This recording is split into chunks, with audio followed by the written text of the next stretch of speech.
ইউকাতিলুনা ফি সাবিলিল্লাহি ফায়াকতুলুনা ওয়া ইউকতালুন। এবার আল্লাহ রাব্বুল আলামিন বলতেছেন আল্লাহর দ্বীন কায়েম করার জন্য, আল্লাহর জমিনে আল্লাহর দ্বীন, আল্লাহর বিধান প্রতিষ্ঠা করার জন্য এই সমস্ত খাঁটি বান্দারা, এই সমস্ত প্রকৃত বান্দারা সর্বশেষ প্রচেষ্টা হিসেবে তারা জিহাদের ময়দানে যাবে, যাইয়া তারা কাফের মুশরিককে হত্যা করবে, নিজেরাও শহীদ হয়ে যাবে।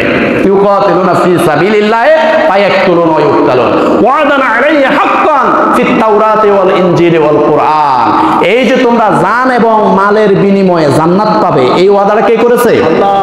এই আল্লাহর ওয়াদাটা সত্য। তাওরাত, ইনজিল, আল কোরআনের মধ্যে এই ওয়াদাটা সত্যায়ন করা হয়েছে, এটা সত্য। এই তিনটে কিতাবের মধ্যে এই কথাটা সত্যায়ন করেছেন আল্লাহ পাক।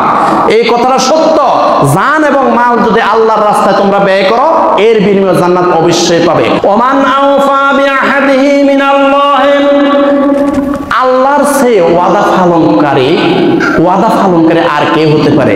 ওয়াদা পালনের ব্যাপারে আল্লাহর সে আর কেউ বড় আছে?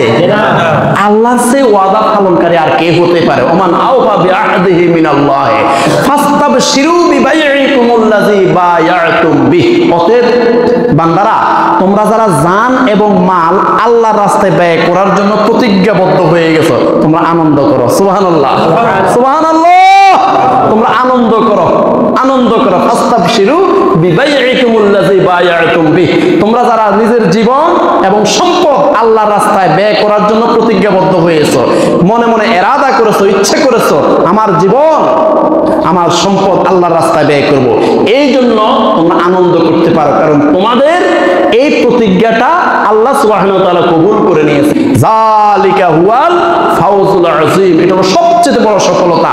যারা নিজের জীবন এবং সম্পদ আল্লাহর রাস্তায় ব্যয় করার জন্য প্রতিজ্ঞাবদ্ধ হয়েছে, এরাই সবচেয়ে বড় সফল।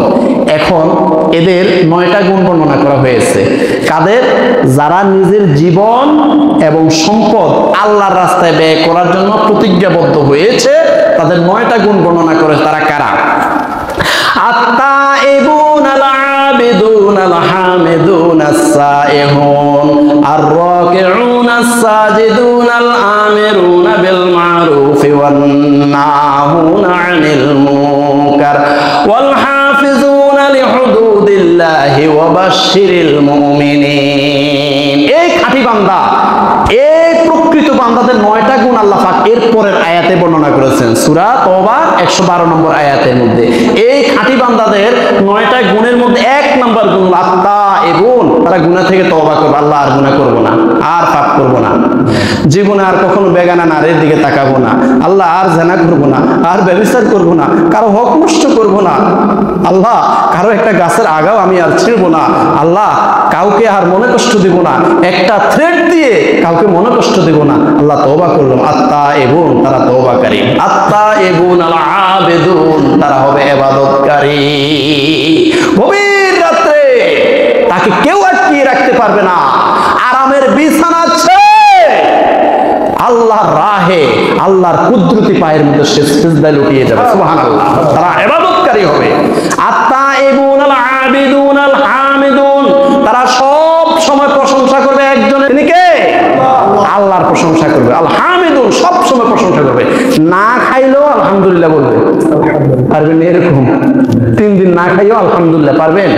আল্লাহু আকবার, আল্লাহু। আল-হামিদুন, না খাইও আলহামদুলিল্লাহ বলবে, খাইও আলহামদুলিল্লাহ বলবে, না খাইলেও আলহামদুলিল্লাহ বলবে।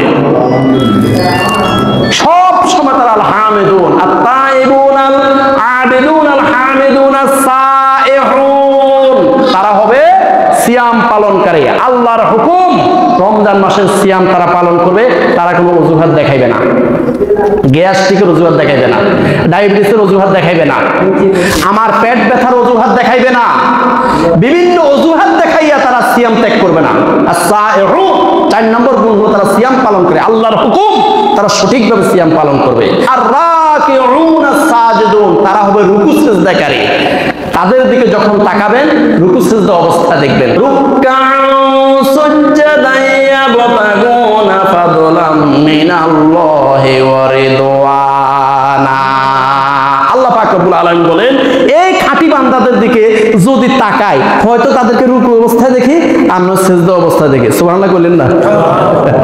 আল্লাহ বলতেছে, আল্লাহ রুকআন সুজদান ইয়াবতাগুনা ফাদলাম মিনাল্লাহি ওয়া রিদওয়ানা। আমি যখনই আমার খাঁটি বান্দার দিকে তাকাই, হয়তো তার রুকু অবস্থায় দেখি, আমরা সিজদা অবস্থায় দেখি। আল্লাহর রহমত বরকত তালাশ করা অবস্থা তাদেরকে আমি পাই। সুবহানাল্লাহ সুবহানাল্লাহ সুবহানাল্লাহ। আর রাকিউনা সাজিদুন, তাদের 5 নম্বর 6 নম্বর গুণ হলো তারা রুকু অবস্থা রুকু করবে এবং সিজদা করবে। আর রাকিউনা সাজিদুন আল আমিরুনা বিল মা'রুফ ওয়ান নাহুনা আনিল মুনকার। আর আল আমিরুনা বিল মা'রুফ 7 নম্বর গুণ হলো তারা সৎ কাজের আদেশ দিবে, সমাজের মধ্যে সৎ কাজের আদেশ দিবে। ওয়ান্নাহুনা আনিল মুনকার, এবং অসৎ কাজ থেকে মানুষকে বিরত রাখাইবে, মানুষকে অসৎ কাজ থেকে ফিরাইবে। ওয়ালা হাফিজুনা লিহুদুদিল্লাহ, 9 নম্বর গুণ হলো তারা আল্লাহর হদ, আল্লাহর সীমানা তারা রক্ষা করবে। আল্লাহ যে সীমানা দিয়েছে সীমানার বাইরে যাবে না। আইল চিনেন? আইল, ক্ষেতের আইল, ক্ষেতের আইল, এই ক্ষেতের আইলের ওইদিকে যা সে যাবে না। তার নকশার মধ্যে, খতিয়ানের মধ্যে, দলিলের মধ্যে তার যতটুকু আছে, এরপরে সে কোদাল মারবে না। ওয়াল হাফিজুনা লিহুদুদিল্লাহ, আল্লাহর খাঁটি বান্দারা আল্লাহর হদ রক্ষা করবে। আল্লাহ যতটুকু হদ দিয়েছে, আল্লাহ হদ দিয়েছে শুধু স্ত্রী, শুধু তোমার যৌন কামনা শুধু স্ত্রীর সাথে তুমি সম্ভোগ করবে, এর বাহিরে নয়। এই আল্লাহর হদ হলো এটা, হদের বাহিরে সে যাবে না। আর যারা খাঁটি বান্দা নয় তারা এই হালাল স্ত্রীর প্রতি কি থাকবে না? সন্তুষ্ট থাকবে না। এই জন্য রাসূলুল্লাহ সাল্লাল্লাহু আলাইহি সাল্লাম মেরাজ শরীফে যাই দেখেছে কিছু মানুষ সামনের মধ্যে অনেক আপেল, কমলা, নেশপাতি, আঙ্গুর, বেদানা, সুস্বাদু খাবার, ডেলিশিয়াস ফুড, খুবই সুস্বাদু খাবার তাদের সামনে, সে খায় না, সে পায়খানা খাইতেছে। কি খাইতেছে? রাসূলুল্লাহ সাল্লাল্লাহু আলাইহি সাল্লাম বলতেছে, ও ভাই জিবরাইল, এই যে এত সুস্বাদু খাবার খায় না, সে পায়খানা খায় কেন? তখন রাসূলুল্লাহ সাল্লাল্লাহু আলাইহি সাল্লাম বলছে, এরা হলো ওরা। ঘরের মধ্যে হালাল স্ত্রী ছিল, ঘরের মধ্যে হালাল স্ত্রী ছিল, এটার মধ্যে সে সন্তুষ্ট না থাকিয়া সে জিনা করেছে, সে ব্যভিচার করেছে। এই জন্য আল্লাহ পাক রব্বুল আলামিন এই জাহান্নামের মধ্যে সুস্বাদু খাবার তার সামনে রাখা অবস্থাও সে সুস্বাদু খাবার খাইতে পারে না। সে কি খায়? পায়খানা খায়। ওয়াল হাফিজুনা লিহুদুদিল্লাহ, এই 9 নম্বর গুণ হলো সে আল্লাহর হদ সে রক্ষা করবে। আল্লাহ যতটুকু হদ দিয়েছে এই আইনের পরে সে আর যাবে না, সে কোদাল মারবে না। সে আল্লাহ হদ দিয়েছে, তোমার হালাল স্ত্রীর প্রতি তুমি কি থাকো? সন্তুষ্ট থাকো, বাহিরে জানাবে বিচার করিও না। ওয়াল হাফিজুনা লিহুদুদিল্লাহ ওয়া বাশশিরিল মুমিনিন, আল্লাহ পাক বলেন এরাই হলো খাঁটি মুমিন, এরা হলো খাঁটি মুসলমান। ও নবী সাল্লাল্লাহু আলাইহি ওয়াসাল্লাম, এদেরকে আপনি সুসংবাদ দেন। সুবহানাল্লাহ।